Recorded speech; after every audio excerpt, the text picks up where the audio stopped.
전능의 하나님과 여호와라는 제목으로 하나님의 말씀 증거하도록 하겠습니다. 오늘은 하나님의 이름을 제대로 살펴보는 시간이 될 텐데요. 잘 들으시고 하나님에 대해서 우리가 제대로 깨닫는 그런 시간 되시길 바랍니다. 하나님이 애굽에서 노예살이하던 이제 이스라엘을 구원하셔서 이제 그들을 거기서 해방시켜 자유케 하시는데요. 그 가장 큰 이유는 하나님이 그들의 조상, 곧 믿음의 조상들과 맺은 언약 때문입니다. 그걸 말씀하고 있는 게 이제 오늘 본문 말씀. 앞에서 하나님은 모세의 항변을 듣고, 모세가 뭐라고 항변합니까?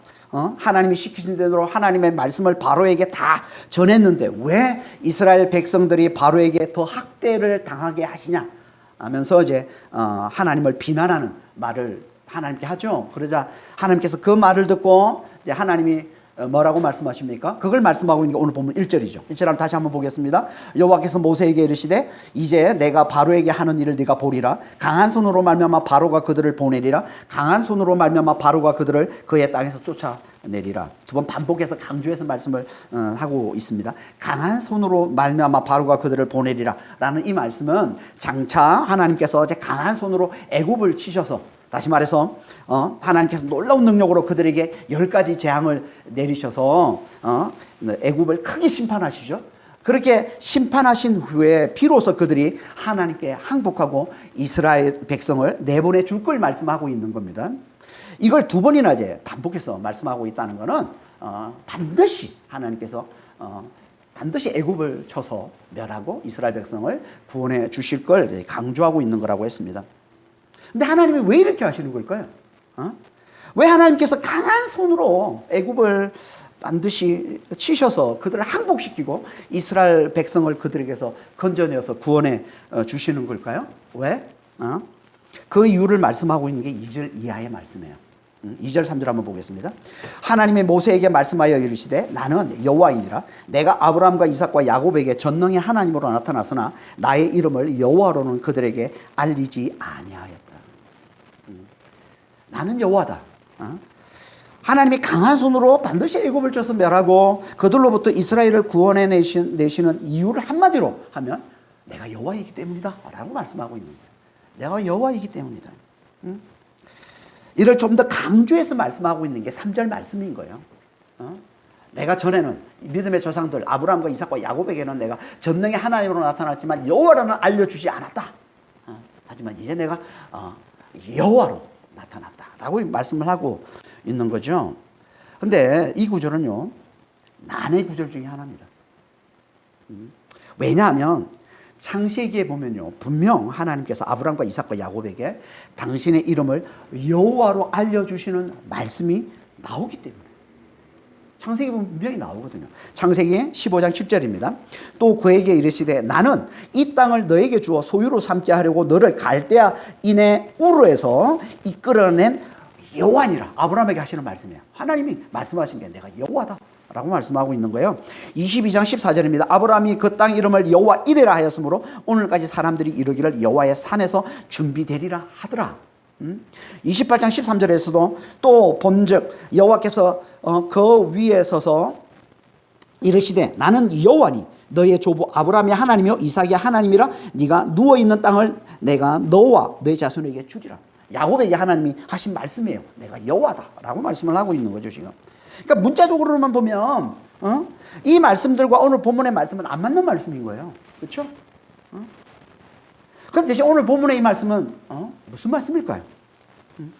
이에 대해서는 이제 신학자들 사이에 의견이 좀 분분하긴 한데 가장 많이 받아지는 전통적인 해석은요, 여호와라는 이름은 이미 전에도 믿음의 조상들에게 알려져 있었지만 출애굽기에선 그 이름의 의미와 중요성을 보다 깊이 드러내시고 있는 것이다 라고 해석하고 있어요.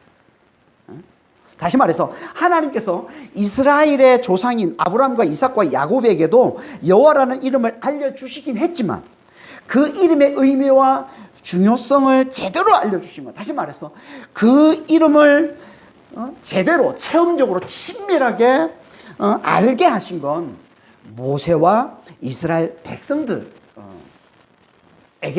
거예요. 제대로 친밀하게 체험적으로 알게 하신 거예요. 여기 알다라는 이 단어, 알려주다 할 때 이게 알다라는 이 단어가 야다인데, 야다라는 이 말은요, 친밀하게 알다, 체험적으로 알다라는 뜻이에요. 그러니까 여호와를 그 의미, 여호와라는 그 이름의 그 의미, 중요성, 다시 말해서 그걸 체험적으로, 그걸 친밀하게 제대로 알게 주신 건 모세 때부터. 그러니까 3장 14절에서 하나님이 모세에게 이제 처음으로 알려주시잖아요. 여호와. 하나님 이름이 뭐냐고 물어보니까 하나님께서 내 이름은 여호와다라고 이제 알려주시는데, 이 말씀도 이런 의미로 봐야 된다는 거예요. 그러니까 모세가 그 이름을 처음으로 안 게 아니라 아브라함도 이삭도 야곱도 이미 그 이름을 알고 있었지만 그 이름의 의미와 중요성, 다시 말해서 그 이름을 친밀하게 체험적으로 제대로 알게 된 건 모세 때부터다라는 말씀이라는 거예요. 그러면 믿음의 조상들인 아브라함과 이삭과 야곱이 친밀하게 알았던 하나님의 이름은 뭡니까? 뭐라는 거예요? 그게 전능의 하나님, 엘 샤다이. 히브리어로 엘 샤다이라고 합니다. 전능의 하나님이라는 거예요.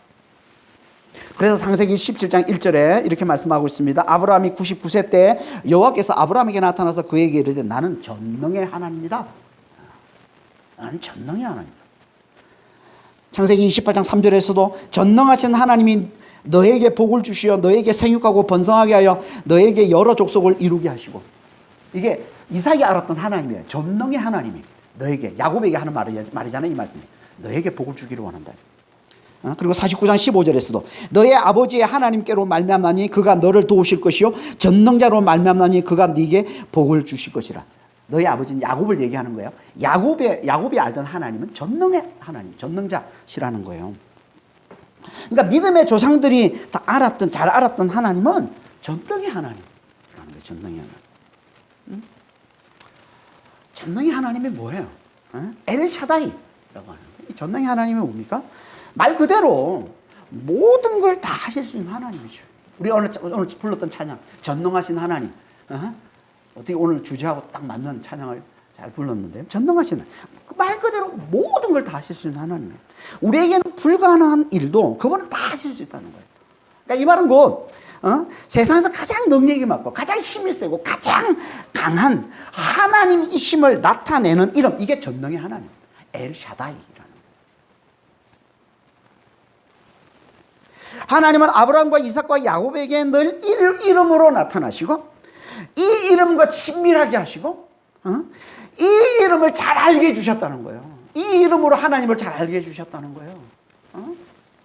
우리가 창세기를 보면 알지만 창세기에 나타난 것들이 다 보면 결국은 이 전능의 하나님을 잘 나타내요. 이 이름과 친밀하게 해주시는 하나님이잖아요. 창세기에 나타난 하나님의 모습을 보면 창세기 12장에서 아브라함이 기근 때문에 애굽으로 내려갔을 때 두려움 때문에 아내를 이제 누이라고 속이잖아요.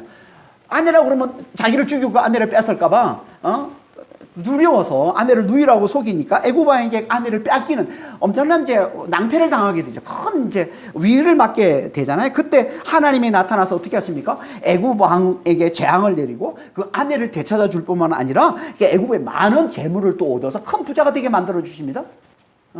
그리고 창세기 14장에서 조카 롯이 납치되었을 때도 자기가 자기 집에 있는 318명의 이 사병을 거느리고 가서는 4개국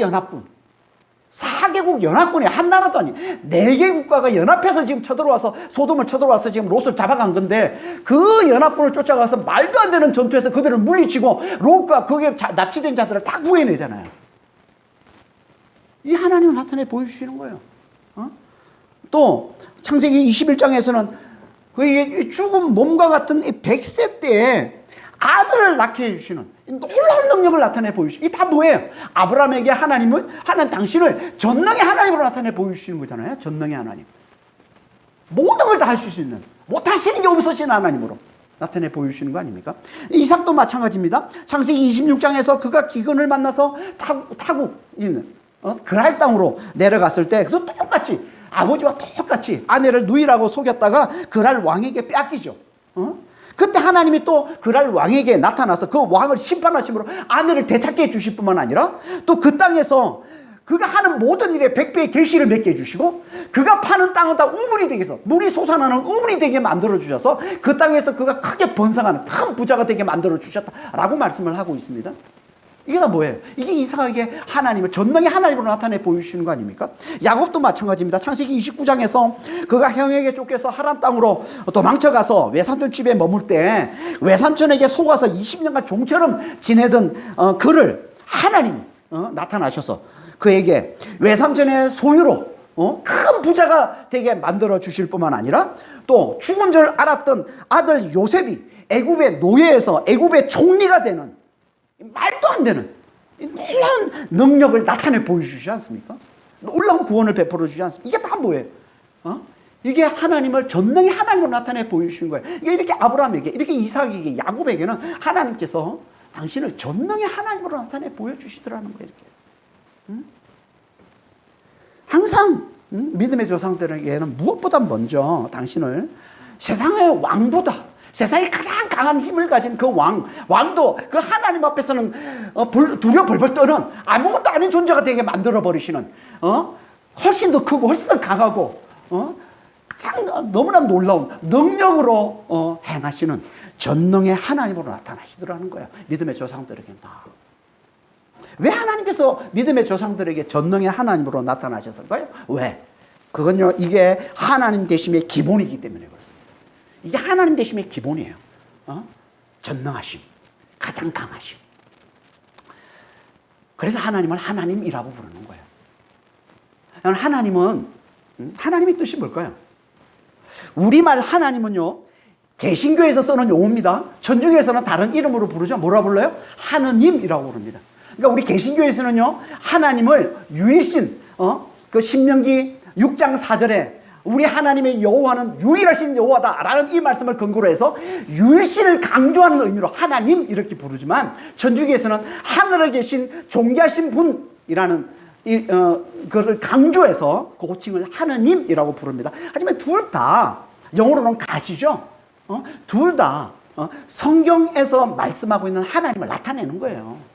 그러니까 하나님, 하느님, 그래서 틀리고, 이거 아니에요. 둘 다 가시예요. 영어로는 성경에서 나타난 하나님을 나타내는 거예요. 그러니까 중요한 건 성경에서 말씀하고 있는 하나님이 대체 뭐냐는 거예요. 성경에서 말씀하고 있는 성경 원어로 하나님은 엘로힘입니다. 히브리어로 엘로힘이라고 합니다. 엘로힘. 그러니까 우리는 하나님의 뜻이 뭔지 정확히 알려면 성경에서 말씀하고 있는 하나님의 뜻, 이 엘로힘의 뜻을 정확히 알면 됩니다. 엘로힘의 뜻이 뭘까요? 엘로힘은요, 엘이라는 단어의 복수 형태입니다. 엘. 엘은요, 원래 사전적인 의미는 강함, 힘이란 뜻인데요. 이 단어를 가지고 일반 신을 나타내는 호칭으로 쓰고 있는 겁니다. 엘이라는 이 단어를 가지고. 고대, 그리고 성경에서도. 성경에서 일반 신을 나타내는 단어로 이 단어를 쓰는 엘이라는 단어를 씁니다. 물론 이제 하나님을 나타내는 단어로 쓸 때도 있어요. 엘이라는 단어를 가지고. 오늘 본문에 나온 전능의 하나님이 그래서 엘 샤다이인 거예요. 엘, 이게 하나님이라는 뜻이에요. 샤다이, 이게 전능의 하나님이라는 뜻이에요. 엘 샤다이. 하지만 대부분은 성경에서 대부분은 일반 신을 나타냅니다.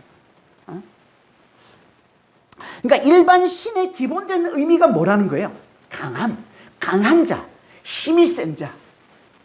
이게 일반 신에 담겨있는 기본적인 의미라는 거예요. 고대엔요, 강한 자를 신이라고 불렀던 겁니다. 신은 강한 자, 힘이 센 자를 말하는 거예요. 그런데 하나님을 나타내는 단어가 뭐라고요? 이 엘의 복수형, 엘로힘이라는 거예요. 엘의 복수형. 그러니까 이건 문자적으로는 신들이란 뜻이죠. 신들. 복수형입니다. 신들 이런 말이에요. 하지만 이게 하나님을 나타내는 호칭어로도 쓰이는데 이때는 단수로 씁니다. 그러니까 성경에는요, 엘로힘이 복수로, 신들이라는 의미의 복수로 쓸 때도 있고 하나님이란 하나님 나타내는 호칭으로 단수로 쓸 때도 있어요. 이걸 복수 형태지만 단수로 쓰는 걸 히브리 문법에서는 잔음의 복수형, 위험의 복수형, 존경의 복수형이라고 해서 그 대상을 지극히 높이거나 두려워할 때 이렇게 표현한다고 합니다. 히브리에서는 그렇게 쓰는 거예요. 복수 형태로 지극히 높이거나 두려워하는 대상으로 표현할 때 이게 쓴다는 거죠. 그러니까 하나님을 엘의 복수형 엘로힘이라 부르는 건 어떤 의미라는 거예요? 그분을 신들 중에 가장 강한 신, 최고의 신으로 높이기 위함인 거예요. 이게 하나님을 나타내는 단어 엘로힘이라는 거예요.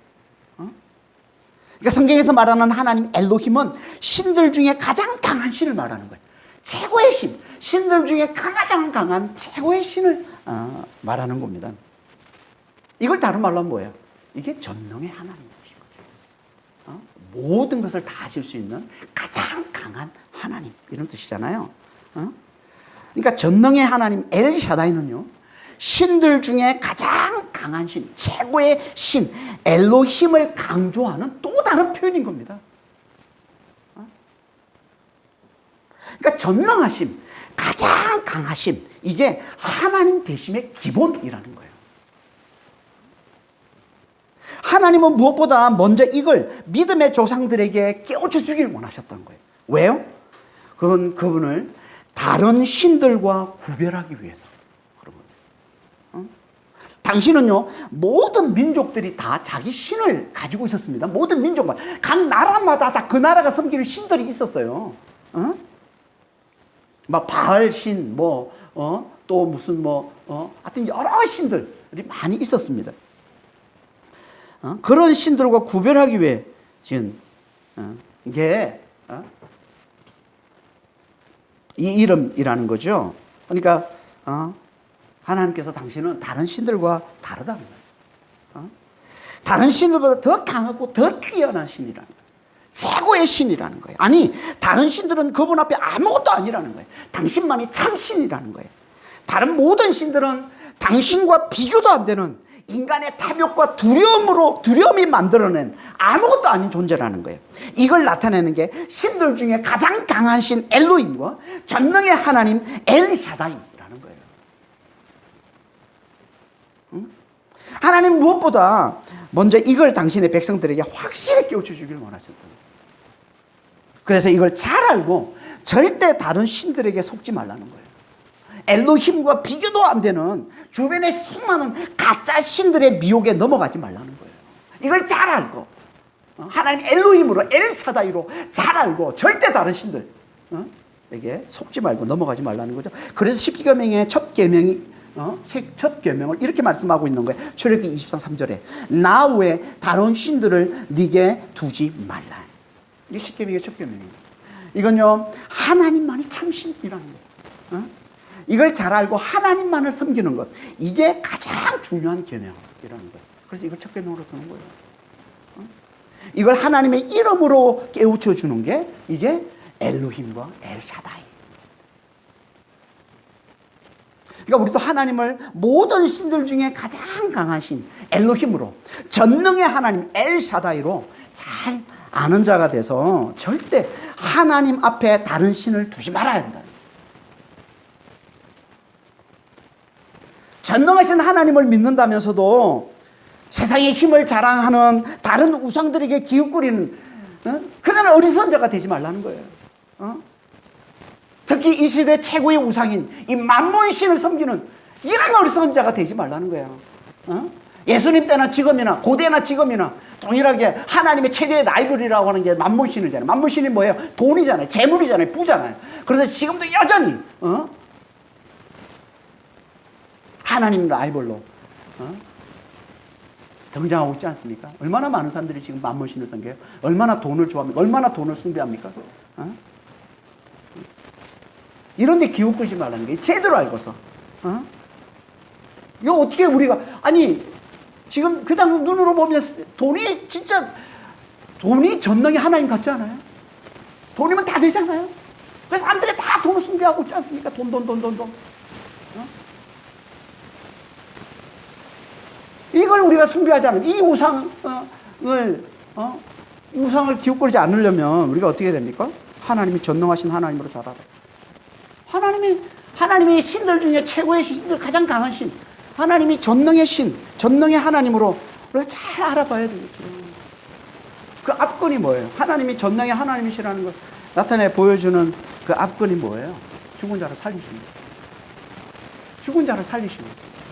그래서 아브라함이 믿는 하나님, 전능의 하나님이라고 불렀던 아브라함이 믿는 하나님을 뭐라고 표현하고 있습니까? 로마서 4장 17절에 이렇게 말씀하고 있죠. 그가 믿은 바 하나님은 죽은 자를 살리시며 없는 것을 있는 것으로 부르시는 이시니라. 이게 창조주 하나님이십니다. 전능의 하나님의 앞근은 창조주 하나님, 죽은 자를 살리는 창조주 하나님. 그러니까 우리가 하나님을 전능의 하나님으로 잘 알아보려면 하나님을 죽은 자로 살리시는 하나님이심을 잘 깨달으면 되는 거예요. 이게 이건 뭡니까? 예수님이 죽은 자 가운데서 부활하심을 잘 깨달으면 되는 거예요. 늘 우리가 예수의 죽음과 부활을 묵상하고 늘 그걸 잘 믿고 그걸 깊이 바라보고 그걸 잘 바라보고 그걸 깊이 묵상하고 입으로 그걸 잘 고백해서 예수님이 죽은 자 가운데 부활하심을 우리가 잘 깨달으면 우리가 하나님을 전능의 하나님으로 잘 깨달을 수 있는 거예요. 여러분, 이게 너무 중요합니다.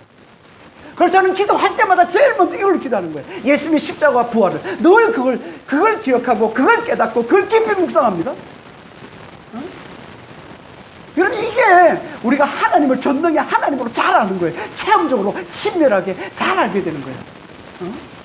우리가 예수님이 죽은 자 가운데 부활하신 그 십자가와 부활을 집중하고 거기에 우리가 집중하고 그걸 깊이 묵상하고 그걸 입으로 잘 고백하게 되면 어떻게 하신다고? 성령께서 그 믿음이 사실이 되게 만들어주시는, 그 믿음이 체험이 되게 만들어주시는 성령께서 우리를 도우셔서 하나님을 전능의 하나님으로, 죽은 자를 살리는 하나님으로 확실히 깨우쳐 주시는 거예요. 확실히 알게 해주신답니다.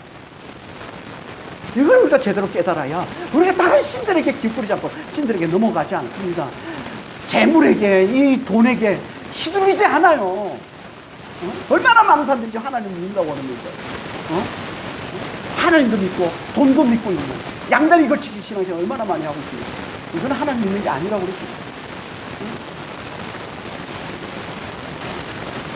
정말 우리는 전능의 하나님은 전능의 하나님으로 잘 예수의 십자가 부활을 깊이 묵상하고 입으로 잘 고백하는 거예요. 주님의 도우심으로 전능의 하나님. 하지만 우리 하나님은 우리가 전능의 하나님으로만 알아서는 안 된다고 말씀하고 있습니다. 하나님을 전능의 하나님으로만 알아서는 안 된다고 말씀하셨어요. 그래서 하나님이 아브라함의 후손인 모세와 이스라엘 백성들에게 나타나셔서 또 다른 이름을 자세히 가르치신 거예요. 그게 뭐라고요? 그게 여호와. 더 정확한 호칭은 야훼라고 했습니다. 여호와, 야훼의 뜻이 뭐라고 했습니까? 우리가 3장 14절에서 우리가 자세히 살펴봤었는데요. 이건 직역하면 존재하는 자라고 했죠. 존재하는 자. 이걸 강조한 게 스스로 존재하는 자, 스스로 있는 자라고 했습니다. 이 말은 다른 모든 존재는 스스로 존재하지 않는다는 거죠. 그래서 사도행전 17장 28절에 우리는 그를 힘입어 살며 기도하며 존재하느니라. 모든 존재는 그를 힘입어 살며 기도하며 존재한다는 거예요. 그러니까 이 말은 그분은 모든 존재의 근원, 모든 존재의 주, 만유의 주가 되신다는 거예요.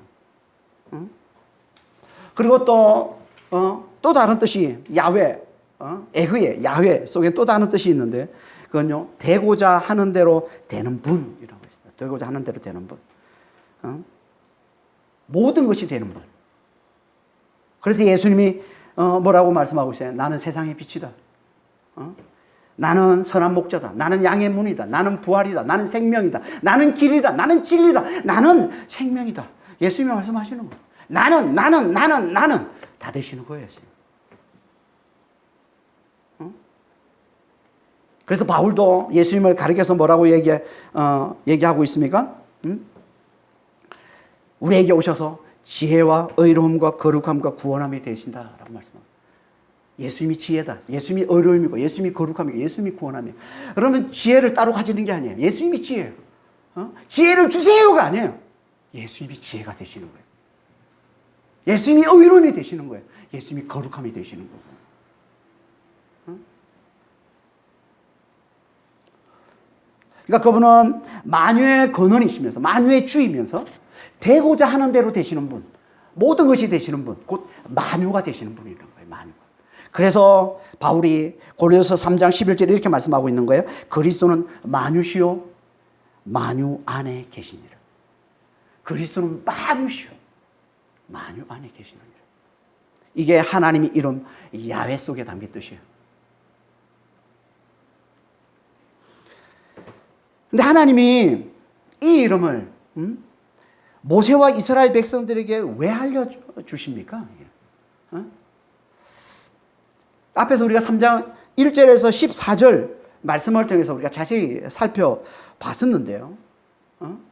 하나님이 믿음의 조상들인 아브라함과 이삭과 야곱에게 주신 언약을 기억해서 이제 모세를 통해 이스라엘을 애굽에서 구원해 내겠다 하면서 이제 모세를 부르시는 말씀이었잖아요. 그렇게 모세를 부르는데 그걸 거절하면서 모세가 하나님께 묻죠. 하나님 이름이 뭡니까? 그렇게 물어보는 모세에게 왜 굳이 이름을 알려주시는 걸까? 아니 믿음의 조상들인 그 전능의 하나님 이렇게 알려주시면 되잖아요. 내가 전능의 하나님 이렇게 알려주시는데 왜 굳이 모세에게 와서 이제 그게 아니라 야훼로 여호와로 에흐의 하나님으로 왜 이렇게 알려주시는 걸까요? 그건요 하나님께서 두려워하는 모세를 안주시키면서 그렇잖아요. 하나님 내가 너를 통해서 이제 애굽에서 이스라엘을 구원해 내겠다 그랬더니 모세가 내가 누구한테 바로에게 나아가며 이스라엘 백성을 건져냅니까? 그러면서 두려워하니까 그 모세를 안심시키며 하나님이 하시는 말씀이 이 말씀이 이 이름이잖아요. 내가 너를 통해서 구원해. 내가 구원할 거야. 내가 언약을 성취해서 내가 내 백성을 구원하는 거야. 이걸 나타내는 이름이 여호와 하나님이시라는 거예요. 그러니까 이 이름은 하나님이 친히 당신의 언약을 성취해서 당신의 백성 이스라엘을 애굽에서 구원하심을 나타내는 거예요. 이걸 이름으로 말씀해 주는 거예요. 이게 야훼 스스로 있는 자 만유의 주 대구자로 되시는 분 만유이신 야훼 여호와 하나님이시라는 거예요. 그러니까 이름은 하나님 반드시 당신의 언약을 성취해내심을 나타내 주시는 이름이에요. 다시 말해서 그 언약을 성취해서 반드시 당신의 백성을 구원해내심을 나타내게 주신 이름 이게 여호와 야훼 하나님이시라는 거예요. 그래서 나는 여호와라 말씀하고는 나는 여호와다 라고 말씀하고는 이걸 또 강조해서 내가 믿음의 조상들에게는 알리지 않았지만 내가 이제 너희에게 알린다면서 말씀하고는 4절 5절에 이렇게 말씀하고 있는 거예요. 본문 4절 5절에 가나안 땅 곧 그들이 거류하는 땅을 그들에게 주기로 그들과 언약을 하였더니 이제 애굽 사람이 종으로 삼은 이스라엘 자손의 신음소리를 내가 듣고 나의 언약을 기억하노라. 4절은 창세기 15장에서 맨 처음 아브라함에게 주시고 그 후 믿음의 조상들에게 계속 주셨던 언약을 말씀하고 있는 거예요. 그걸 이제 한마디로 4절에서 이렇게 말씀을 하고 있는 거죠. 이렇게 하나님이 언약했다는 거예요. 내 이 땅을 너희가 거류하는 땅, 너희가 있는 이 땅을 내가 너희 후손들에게 주겠다라고 언약했는데 그 언약을 이제 내가 이스라엘 자손들의 신음 소리를 듣고 그 언약을 기억했다 이렇게 말씀을 하고 있는 거예요. 하나님의 기억은 우리의 기억과 다르다고 그랬죠.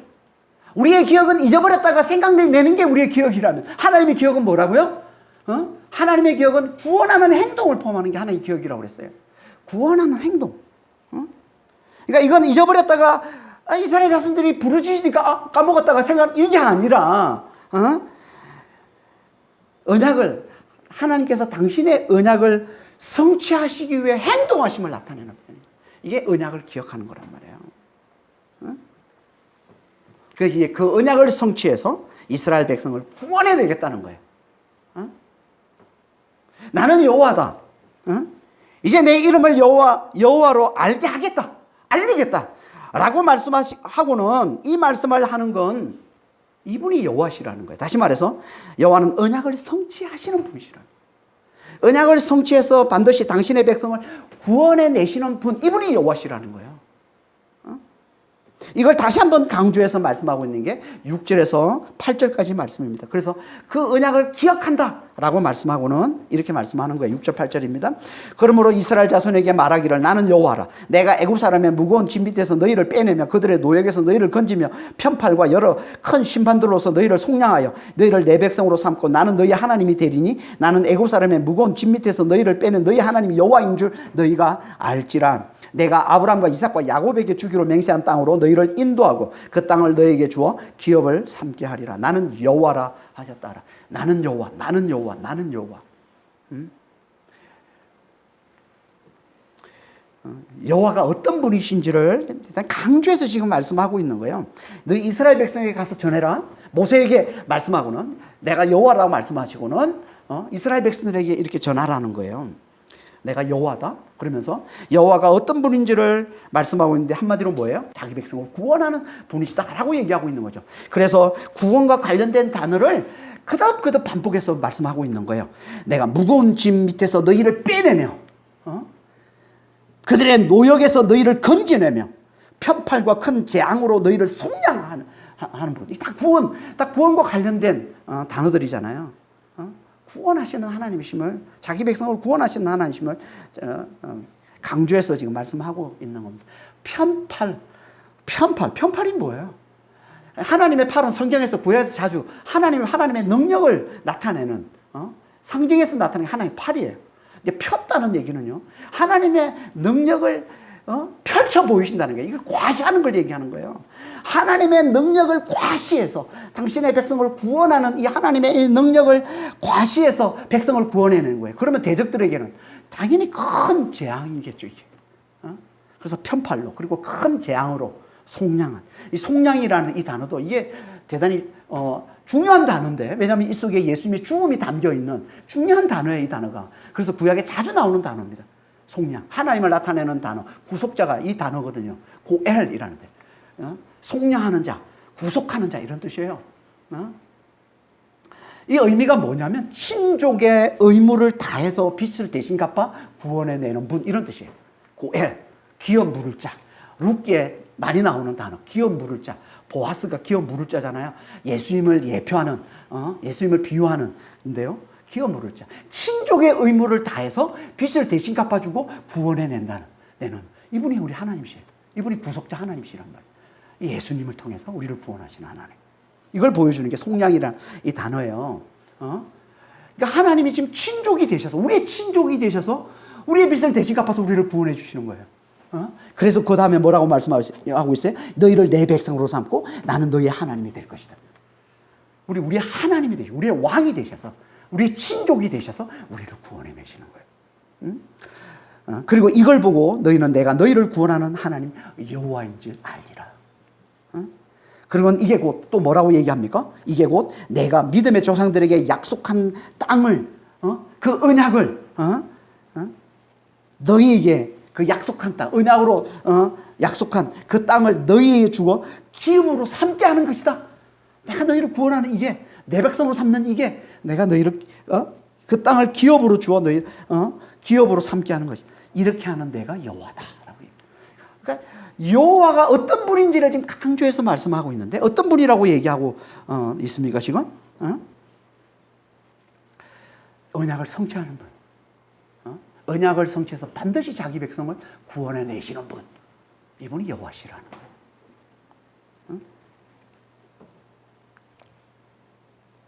이걸 알아야 하나님을 제대로 아는 거라는 거야. 이걸 알아야.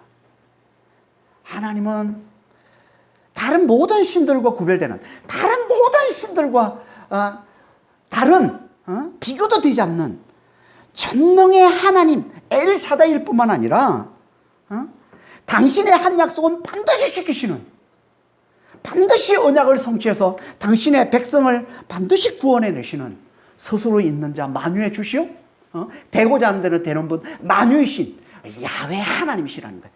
이 두 이름을 제대로 잘 알아야 하나님을 제대로 아는 거예요.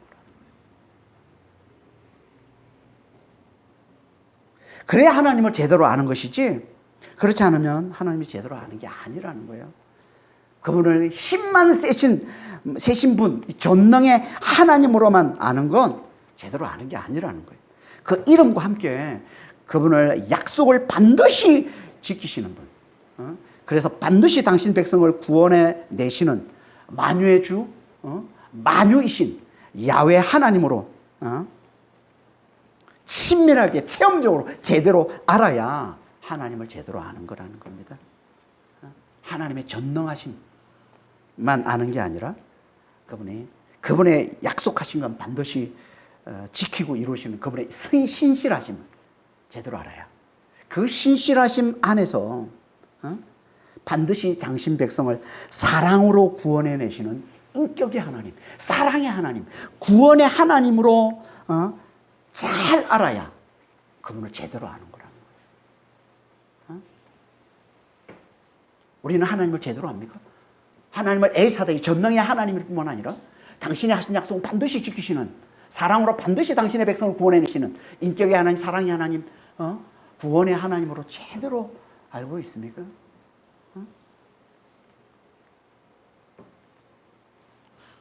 이게 하나님께서 우리에게 당신을 알려주시는 두 이름, 엘샤다이와 야훼를 주신 이유인 거예요. 이분이 하나님이시라는 거예요. 엘사다이와 야훼 되신 분, 이분이 하나님이시라는 거예요.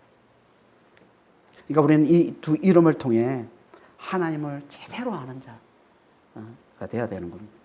그분은 다른 신들과 구별되는, 다른 신과 다른 신들 그거는 비교도 안 되는, 그 앞에 아무것도 아닌 존재가 돼버리는 어떤 모든 신들은 전능의 하나님이실 뿐만 아니라 만유의 주가 되시고 만유가 되셔서 당신의 약속을 반드시 지키고 이루시는 신실하신 하나님으로, 인격의 하나님, 사랑의 하나님, 구원의 하나님으로 제대로 잘 알아야 우리 하나님을 제대로 아는 자가 된다는 거예요. 그래야 우리가 어떤 상황에서도 끝까지 믿음을 잘 지키고 마침내 구원에 이르는 자가 되지. 그렇지 않으면 우리는 아직 하나님을 제대로 모르는 자가 되어서 우리가 힘든 상황에 처하게 되면 넘어질 수밖에 없다는 거예요. 그걸 보여주는 말씀이 9절 말씀인 거예요. 9절 한번 보겠습니다. 모세가 이와 같이 이스라엘 자손에게 전하나 그들이 마음의 상함과 가혹한 노역으로 말미암아 모세의 말을 듣지 아니하였더라.